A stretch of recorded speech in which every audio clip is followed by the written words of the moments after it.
तर हा व्हिडिओ कालचा आहे. तर काल शनिवार होता आणि शनिवारी मी ही बुवा भाजी म्हणजे याला सोयाबीनची भाजी म्हणतात, कुठे कुठे बुवा भाजी म्हणतात. त्याच्यासाठी जिरा राई टाकू शकता तुम्ही तेलामध्ये. तेल गरम करायचं आहे. तुम्ही मोहरी, जिरा, कांदाही टाकू शकता, काहीच हरकत नाही. आणि ते छानपैकी बघा लसूण टाकून घ्यायचं आहे, कांदा टमॅटो कापून घ्यायचं आहे, काळं वाटण परतून घ्यायचं आणि सोयाबीन, हळद, मीठ, हिंग मसाला मस्त की मिक्स करून काळ्या वाटणात ही सोयाबीनची भाजी नक्कीच करून बघा. साधी सिंपल रेसिपी. गरम पाणी टाका तुम्ही थोडंसं किंवा साधं पाणी टाकलं काय. सोयाबीन भिजून घेतलेले आहेत, 5-10 मिनटात शिजतात. ते सोयाबीन म्हणजे भिजलेलेच असतात, भिजून ठेवायचे 5-10 मिनटं अगदी. आणि छानपैकी गरम पाण्यामध्ये अशी परतवून घ्यायच्या, वाफेवर मस्त दणदणून शिजून घ्यायचे.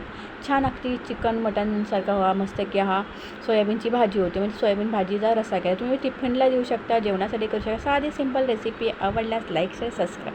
सोयाबीन पौष्टिक आणि हेल्दी आहेत असं म्हटलं जातं, मलाही माहीत नाही, पण आहे तर मग नक्कीच करून खा.